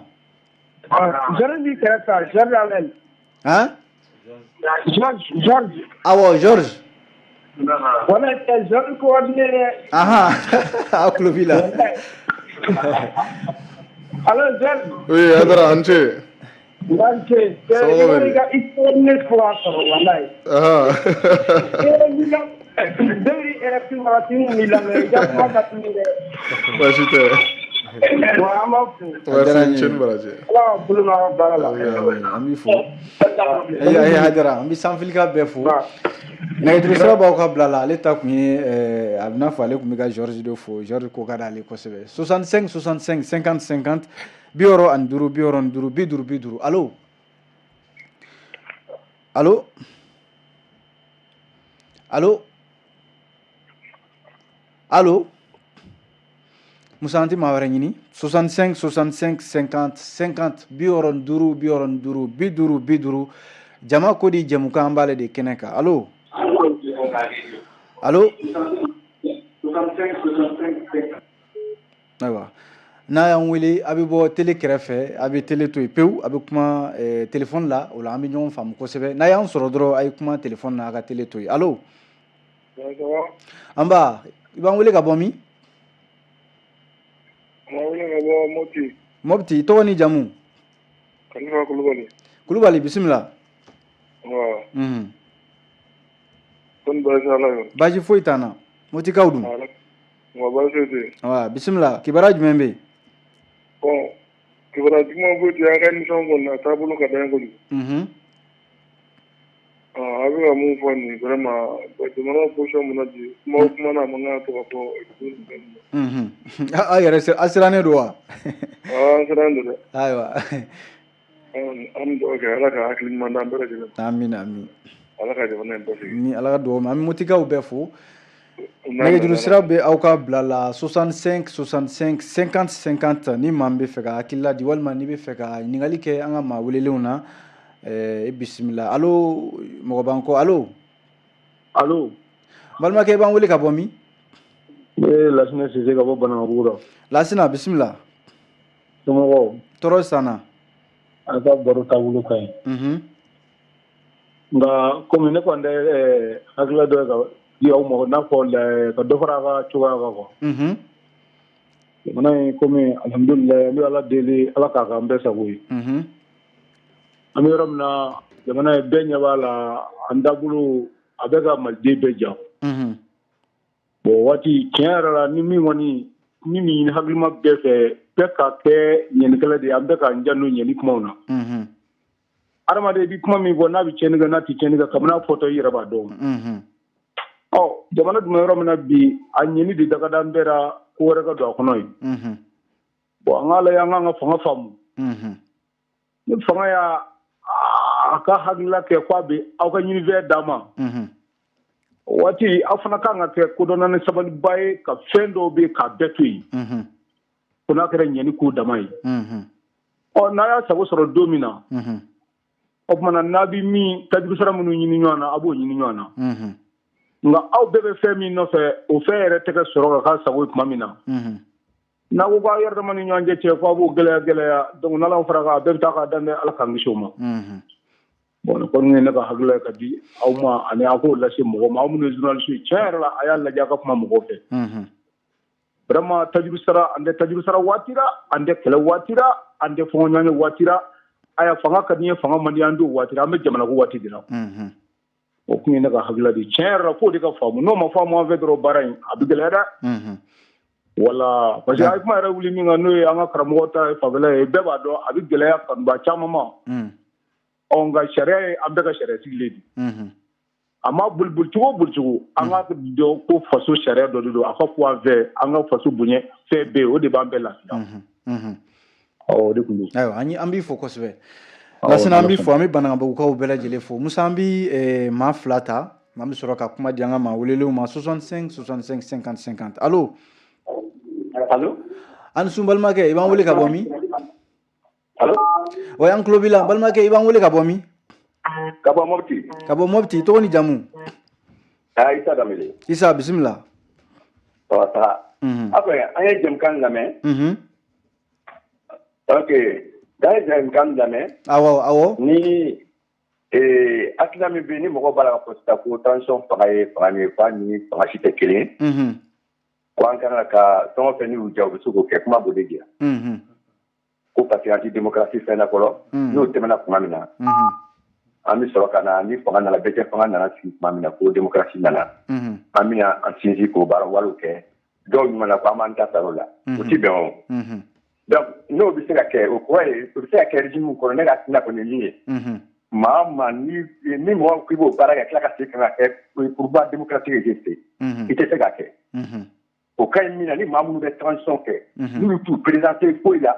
n'u bɛ jamana bila sira kelen kɛ ka sɔrɔ ka taa mais mɔgɔ dun b'a la k'a fɔ an t'a fɛ parti a ko fɛ ko Asimi ka présidenter a kɛ président ye n'a ye taabolo ni transition ni taabolo ta ni bɛɛ jɛ fanga na a tɛ se k'a bali dɛ n'a fɔra k'an bɛ démocratie fɔra a tɛ se ka waleya donc o ɲuman ye min ye an bɛ se ka an bɛ se ka dɔn min ta ka dɔn ɲuman k'a kɔnɔ an b'o de kɛ parce que ka se o ka kɛ cogoya dɔ la mais ne yɛrɛ fɛ u k'a to mɔgɔ bɛɛ ka kuma ni sonyɛli ni fali ni fɛn wɛrɛ bɔra a la n'olu tɛ quoi ko gɛlɛnw tɛ quoi ni kuma min ka di ma mais u k'a fɔ mais olu ka sira tilenni kɛ dɔ ka di Mali ma bɛɛ tɛ ka taa sigi nin kan transition kura de y'o ye nka n'an ye nin jɛgɛjɛgɛni kɛ ka taa n'a aw ko k'olu mɔgɔ kelen kana fanga na bilahi taala u tɛ se ka baara kɛ ne ka hakilina y'o ye. An b'i fɔ an bɛ Moptikaw bɛɛ fɔ a bɛ n'a fɔ an lamɛnnen don Mopti kosɛbɛ an bɛ Sevarikaw fɔ an tɛ ɲinɛ o kɔ ka min ye Mopti a n'a lamɛnni bɛɛ lajɛlen an bɛ maa kelen ta Musa an bɛ sɔrɔ ka na kɛnɛ kɔnɔ allo wa n balimakɛ i b'an wele ka bɔ min an b'a ni su Adama Traoré don Adama bara Adama i bisimila nba mi fo ka denkɛ fo n'o ye Kebe o ka n balimakɛ fila ninnu fo minnu bɛ kɛnɛ kan ye Jalo i b'a dɔn bi bi in na réseau ko in na ni cybercriminalité min bɛ ne dabali ban i bɛ taa sɔrɔ Kebe ye ko dɔ kɛ a ma bila réseau kan ne Adama m'o ta k'o bila n ka page kan nka o tɛ ne page tigi min y'a bɔ diɲɛ bɔ ka bɔ a kalama ne tɛ nɔ minɛ dɛ Kebe min y'a ka ko kɛ hali n'a sɔrɔ fili don ma a m'a kɛ publiquement ou a ma kɛ réseau sanfɛ o de b'o kɔlɔlɔ sɔrɔ parce que ale de tɔgɔ b'a la voilà ne ma se ka nin faamu cybercriminalité ko in na fiyewu ani filanan fana komi olu bɛɛ baara bɛ réseau ko in na sisan olu yɛrɛ ka faamuya la a bɛ se ka régulariser cogo di k'a kɛ jamana kɔnɔdenw nafa ye a n'a baarakɛlaw nafa ye k'a tɔɔrɔ min b'a la k'o ɲɔni ka bɔ yen quoi n b'i fo Jalo. D'accord Jalo i Traoré an b'i fo an bɛ nɛgɛjuru sira jɔ Adama la Traoré Musa an bɛ segin ka na an ka kɛnɛ kɔnɔna la Georges Atino Kulubali n bɛ taa i fan fɛ hakili la i ye mɔgɔw lamɛn minnu ye weleli kɛ caman y'a jira k'a fɔ ko kumaw ka kɛ réseau sanfɛ maaw k'u yɛrɛ minɛ min ye fana caman fana y'a jira k'a fɔ ko transition ale tɛ kuma waati ye maaw k'u yɛrɛ minɛ Adama ka ɲininkali laban ale ko cybercriminalité ko a bɛ se ka régulariser cogo di awa e maaw lamɛn i bɛ se ka jaabi jumɛn d'u ma ni jaabi bɛ se ka di kɛrɛnkɛrɛnnenya la ne kɔni hakilina la ka ɲɛsin Adama ka ɲininkali ma ni Isa ka ɲininkali ma ka bɔ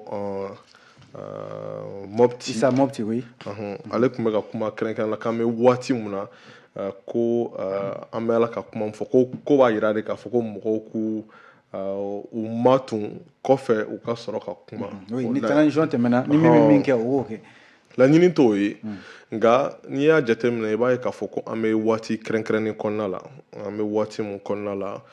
i b'a ye k'a fɔ ko ne yɛrɛ bolo réseaux sociaux o ye kɛnɛ de ye i n'a fɔ kunnafoni fana bɛ se sira min kan ani ka fara kɛrɛnkɛrɛnnenya la jaw ni fɛn wɛrɛw kan donc o sira fɛ yɔrɔ do fana maaw b'u hakilinaw lase yɔrɔ min na bi in na sabula n'i y'a jateminɛ i b'a ye k'a fɔ ko fɛn kelen min bɛ bɛɛ lajɛlen kelen kelen kun n'i ye mɔgɔw lajɔ bɔlɔnbɔlɔn kɔnɔ i bɛ taa sɔrɔ a ka ca ala fɛ o ye téléphone de donc o b'a jira k'a fɔ kɛnɛ don mun na bɛɛ lajɛlen kelen kelen sɔrɔ ka di bi in na ka tɛmɛ hali bɔlɔlɔ de sanfɛ donc o b'a jira k'a fɔ ko yɔrɔ do fana mɔgɔw b'u hakilinaw di a yɔrɔ la o la i b'a ye k'a fɔ ko hakilina di yɛrɛ dama o tɛ gɛlɛya ye nka an bɛ waati min kɔnɔna la o de bɛ k'a kɛ bi na ni hakilina di babu dɔw kan i bɛ gɛlɛya sɔrɔ o t'a jira k'a fɔ ko o de y'a taabolo ye dɛ nka an bɛ o de kɛwale b'a la ka kɛ ani o y'a taabolo latika yɛrɛ yɛrɛ olu ne ta fɛla la olu tɛ kelen réseaux sociaux bɛ ka dabɔ min kama waati dɔ kɔnɔ o tɛ a ma na o kama bibi na i bɛ taa fɛn caman bɛ yen i bɛ taa sɔrɔ mɔgɔ dɔw bɛ dɔnkili da o b'a bila yan gɛlɛya wɛrɛ t'o la o la problème foyi t'o la dɔw bɛ yen i bɛ taa sɔrɔ nin waati la o bɛ panneau feere panneau solaire feere problème wɛrɛ t'o la i m'a faamu mais i bɛ taa sɔrɔ n'i da don baabu dɔw de kan i n'a fɔ politique ko baabu i bɛ taa sɔrɔ a ka ca Ala fɛ ni hakilina ani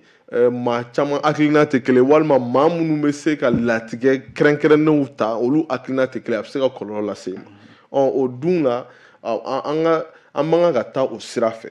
o ye ne yɛrɛ hakilina ye an kan ka taa sira fɛ de mun b'a to i n'a fɔ Mali sariya suma yɛrɛ b'a fɔ cogo min na malidenw hakilina bɛ bato hakilina bɛ bonya hali n'a y'a sɔrɔ a bɛ ka taa sira wɛrɛ fɛ hali n'a y'a sɔrɔ a bɛ ka taa sira fɛ mun ni marabaaw ka hakilinaw tɛ kelen ye nka tant que n'a y'a sɔrɔ hakilina n'a tɛ dansago wɛrɛ se sariyaw ma sabula fɛn mun dagalen tɛ diɲɛlatigɛ don o don diɲɛlatigɛ la o kelen fana dagalen tɛ hali réseaux sociaux kan réseaux sociaux tɛ yɔrɔ wɛrɛ ye fana mun na ko sariya tɛ bato bonya kan o tɛ nka ni an bɛ se ka o hakilina dɔ fɔ gɛrɛnw na walima so ka sɔrɔ an ma dɔgɔyaliman kɛ o hakilina kelen kan ka se ka fɔ réseaux sociaux kan ka sɔrɔ a ma tigi lase kasoladon ma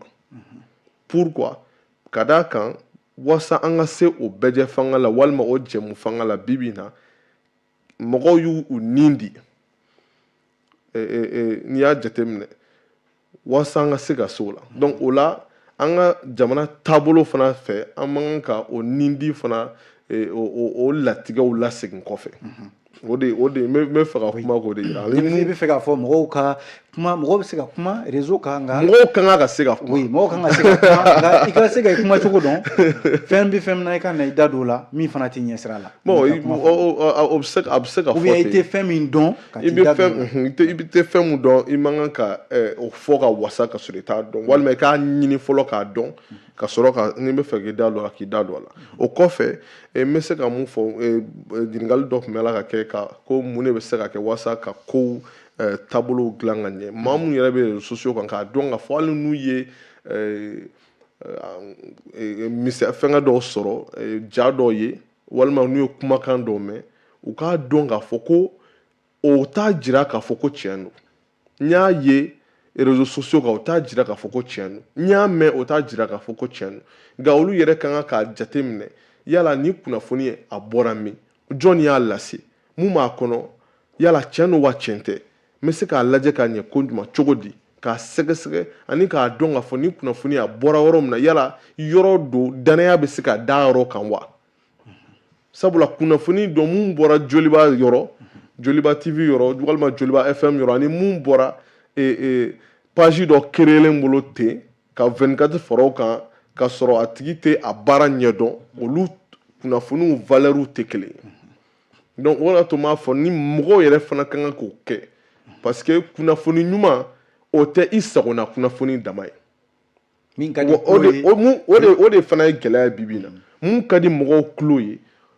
tuma caman an b'o de ta k'o kɛ kunnafoni sanuman ye walima kunnafoni ɲuman ye ka sɔrɔ kunnafoni dilaw fana ka baara tɛ k'i sagona kumaw f'i ye o dama tɛ nka u bɛ taa kuma de fana ko de sɛgɛsɛgɛ ka na a bɛ se ka ko a ko n'a kɛra n'o y'a sɔrɔ a waleya n'o y'a sɔrɔ a dalu b'o bolo ka sɔrɔ k'a da kɛnɛ kan o kunnafoni bɛ se ka kɛ sagona kunnafoni tɛ nka tiɲɛ don i ka kan k'o fana dɔn sabula bɛɛ an fana ka kan k'a dɔn cogo min na ko taabolo bɛ ka kɛ cogo min na jamana taabolo bɛ cogo di yala nin ko fɔra tiɲɛ don wa walima tiɲɛ tɛ wa a bɛ se ka kɛ sagona kunnafoni tɛ nka ni tiɲɛ don n'a dalu b'a kunnafoni dilan bolo k'a sɛmɛntiya k'a fɔ ko tiɲɛ don o b'a jira ko kunnafoni sanuman don. Georges i bɛ se ka kumakan kuncɛ kuma tugu a la sabu an bɛna nin kɛ tour de table laban ye ka sɔrɔ ka jɛmukan kuncɛ. n bɛ se ka kuncɛ kuma fɔ o ye hali bi mɔgɔw k'u janto n'i bɛ groupe WhatsApp kan n'i ye message dɔw sɔrɔ i kana na girin k'a cari nka i yɛrɛ ɲininka sabula kunnafoni caman i b'u sɔrɔ i bɛ taa sɔrɔ n'i y'a sɔrɔ dɔrɔn a bɛ fɛn dɔ k'i la i bɛ kɔrɔtɔ k'a cari walima n'i y'o kunnafoni sugu ye dɔrɔn i janto n'a bɛ émotion dɔ k'i la ten dɔrɔn i bɛ girin i bɛ bali ka nisɔndiya walima i bɛ bali ka dimi ka na girin k'o cari a lajɛ ji ɲɛma jɔlen na fɔlɔ a lajɛ siɲɛ kelen siɲɛ fila jamana ɲɛmɔgɔw kun ye waati dɔ la o kun kumana nin kan k'a fɔ groupe whatsapp kan ni mɔgɔ min kɛra sababu ka kunnafoni dɔw bila walima u bɛ ka groupe whatsapp lajɛ ni mɔgɔ min kɛra sababu ka na ni fɛn ye i tɛ fɛn min dɔn k'u ba waati mɔgɔw siranna kosɛbɛ o ko in yɛrɛ a danna sira la wa ou bien a bɛ ka bon n tɛ se ka bɛrɛ fɔ la mais o gɛlɛya ye mun ye i bɛ taa sɔrɔ bibi in na n'i ye réseaux sociaux ta k'a lajɛ sisan n'a mana kɛ whatsapp facebook instagram walima tiktok ye i bɛ taa sɔrɔ baaradaw don cakɛdaw don minnu sigilen tɛ yan o la sisan mali k'a fɔ k'a bɛ sariya dɔw boli o kan o ka gɛlɛn c'est à dire mali tɛ se ka whatsapp jagoya k'a fɔ sisan hali ni audio circulera yala jɔn de y'a ci mɔgɔ fɔlɔ min y'a ci o ye jɔn ye comme o dɔn ka gɛlɛn o de la to i bɛ taa sɔrɔ a bɛ ɲini ko ko ni kunnafoni dɔ cɛla jɔn de y'a ci groupe kan walima k'o tigi ɲini ka dɔn nka sinon ni whatsapp ni audio dɔ sera e ma sisan e tɛna se k'a dɔn a bɔra mɔgɔ fɔlɔ mun yɔrɔ whatsapp fana tɛna na o kunnafoni ta k'o di e ma ten o fana tɛna se sabula olu fana bɛ baara kɛ ni taabolo dɔw de ye i n'a fɔ a fɔra cogo min na an tɛ o taabolo minnu kalan ka ɲɛ nka olu bɛ baara kɛ n'o de ye o la confidentialité b'a la o b'a jira k'a fɔ k'olu fana tɛ se ka kunnafoni dɔw ta k'olu walankata kɛnɛ kan ten n'o tɛ maa ɲuman maa jugu bɛɛ lajɛlen kelen kelen b'o o whatsapp walima o telegram walima o réseaux sociaux fana utiliser voilà Samba Balo ba i ye mɔgɔw lamɛn minnu ye weleli kɛ i ye maa caman ka ɲininkaliw faamuya wa walima ni jaabi b'i bolo ka di minnu ma ani bibi na bɔlɔlɔ sanfɛla awa a bɛ se ka kɛ basigi ye transition in yalima awa mɔgɔw bɛna ɲɔgɔn faamuya a réseaux sociaux ko in na wa caman bɛ k'a fɔ ko a bɛna kɛ mɔgɔw daminɛ sababu ye mɔgɔw bɛ se ka ɲɔgɔn faamuya a ko la cogo di kɛrɛnkɛrɛnnen na o ni transition ɲɛmɔgɔw bon mɔgɔw ka ɲɔgɔn faamuya ne bolo o bɛ dépend mɔgɔw yɛrɛ la quoi parce que ko in bɛɛ ye hadamaden yɛrɛ de ye i b'a dɔn i mana kɛ ko ko la n bɛ segin a kan toujours quoi parce que an bɛ wagati min na i ko sisan ne ye réseaux sociaux nin ta k'a jateminɛ i bɛ taa sɔrɔ an minnu b'a kan an caman bɛ yen nɔ an ye denmisɛnninakaw ye fougue de jeunesse b'an na fɛnw caman bɛ yen nɔ quoi donc i b'a dɔn mɔgɔ dɔw yɛrɛ bolo ne ka nin kuma fɔ a ka fɔ ko ne minɛra ou bien a ka fɔ ko ne interpellé la olu yɛrɛ bolo fierté ye quoi o mɔgɔw fana bɛ yen nɔ olu bien sûr olu yɛrɛ dɔw b'a fɔ de ma dogo ko émission bɛ k'i kɔnɔ voilà o y'olu yɛrɛ ka hali ni i ye affiche bila bi gansa k'i bɛna émission na mɔgɔw b'a f'i ɲɛna ko i cogo dɔn na joli a bɛ yen nɔ kɛ Yoruba a bɛ ainsi de suite olu kuma an bɛ tilen k'olu mɛn quoi donc olu en fait olu ye propos minnu ye olu man ka an nasiran o man k'an jatigɛ puisque n'i ye hadamaden mɔgɔ a y'a minɛ a b'a da o de don quoi n'i ye kuma fɔ de ce qui veut dire que n'i bɛ kuma ko la i kan k'i jilaja au moins k'i yɛrɛ assumer i ka kuma ni responsabilité comme Kebe da sera ma cogo min na i k'a kɛ ni hadamadenya ni ladamu ni fɛnw ye puisque an kana ɲinɛ ko dɔ kɔ an ka réseaux sociaux ninnu ye an images de i ma faamuya bi ne sama tɛ se ka dissocier n ka compte Facebook la n tɛ se ka dissocier n ka page Facebook la puisque ne de don quoi ne de y'a décidé k'an yɛrɛ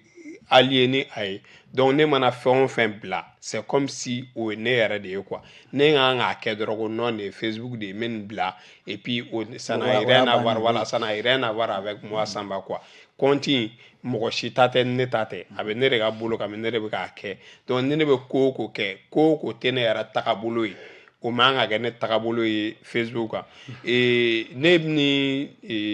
jeunes bon a bɛ se ka kɛ dɔw ye n kɔrɔ ye dɔw ye n filanw ye dɔw ye n dɔgɔninw ye ne n'u caman bɛ collaborer ni fɛnw kɛ parce que ne bɛ session de formation ni fɛnw organiser à l'endroit des jeunes ainsi de suite ne ni jeunes caman bɛ kuma dɔw bɛ na fɔ ne ɲɛna karisa an bɛ baara kɔ ou bien nin donna tantɔ a bɔra tan dɔw yɛrɛ b'a fɔ an postulera nin yɔrɔ la compétence bɛɛ bɛ nin na mais nin ko in ni fɛn ye n bali ainsi disons ou bien n ma wele ou bien a donna tan a bɔra tantɔ ne n'a dɔw bɛ sigi ne b'u ɲininka ne b'a k'an ka don i ka compte Facebook kɔnɔ tan k'a lajɛ bon i bɛ taga don dɔw ka compte Facebook kɔnɔna la i bɛ taga sɔrɔ peut-être ni u tɛ ka fɛn kɛ c'est à dire n'u tɛ ka amusement kɛ sur les muso belebelebaw ta k'u photo bila ou bien u bɛ taa muso ta k'a bila yɔrɔ dɔ la ou bien u bɛ taga image dɔw ni fɛnw partager mɔgɔ si t'i wele ka na i ka structure kɔnɔna la bi bi in na k'a tɛ taa lajɛ e yɛrɛ karisa ye mɔgɔ modèle jumɛn ye réseau nin sanfɛla la quoi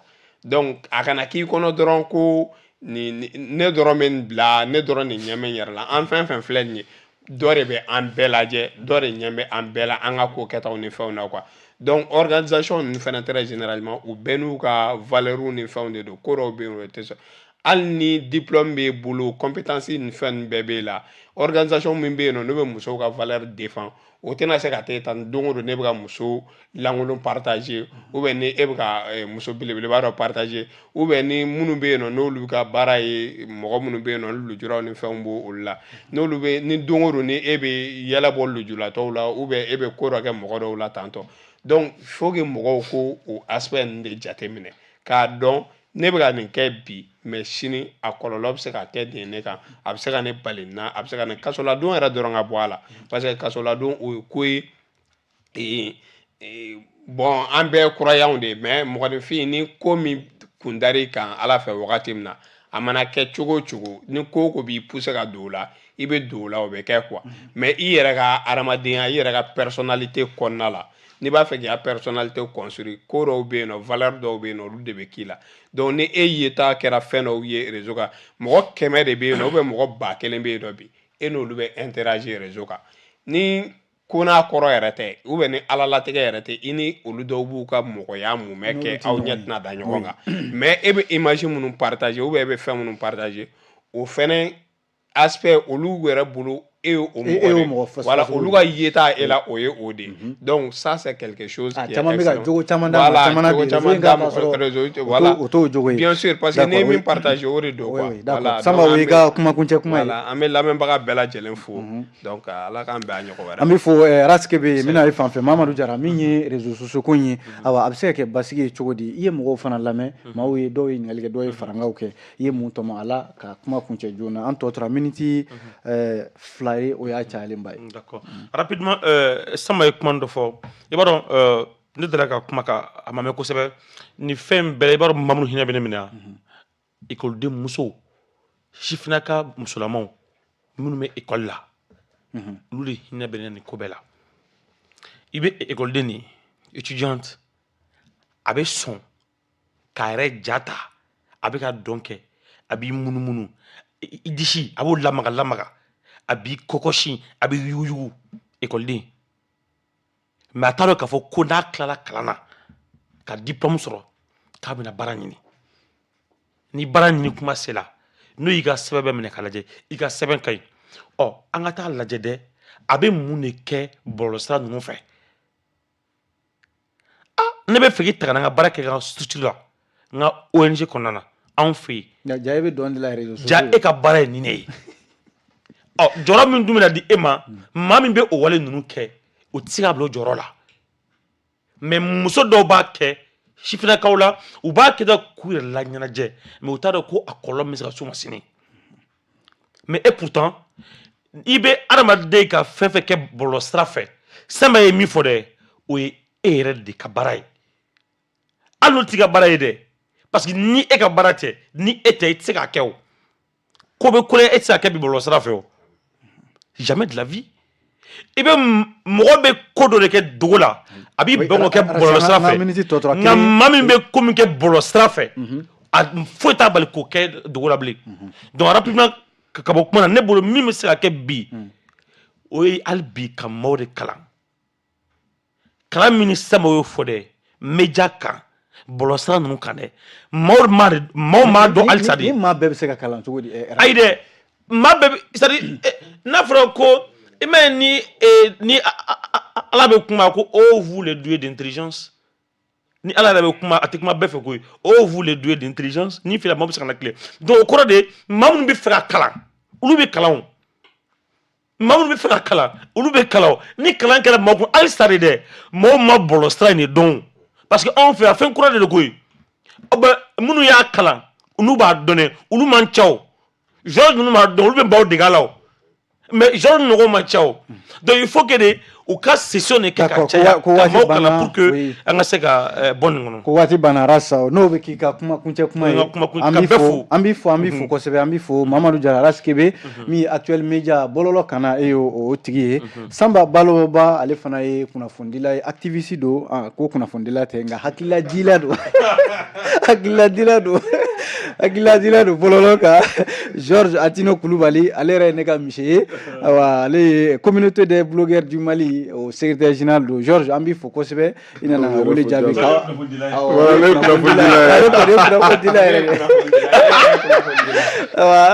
an b'o bɛɛ lajɛlen fo k'a waleɲuman dɔn jama koli bɛ sonsoro yan bi kɔni an tun bɛ ka kuma min kan o ye bi bi na réseaux sociaux ko kelen bɛ fɛn taabolo min y'an ka jamana kɔnɔ n'a bɛ ka hɛrɛ lase maaw ma nka a bɛ ka kɔlɔlɔ fana lase maaw ma i yɛrɛ ka kuma nɔfɛ o tuma an tun bɛ ka kuma o de kan bi jɛmukan an b'a sonsoro yan nka ni Ala sɔnna sini sibiri segin bɛ kɛ jɛmukan in kan nɛgɛ kanɲɛ 9 waati sinikɛnɛ kari nɛgɛ kanɲɛ 10 segin bɛ k'a kan ni Ala sɔnna an na ɲɔgɔn sɔrɔ yan waati wɛrɛw la kibaruya wɛrɛw kan jamana Ala k'a basigi an b'a fɔ a k'an bɛn an ɲɔgɔnna wɛrɛ ma.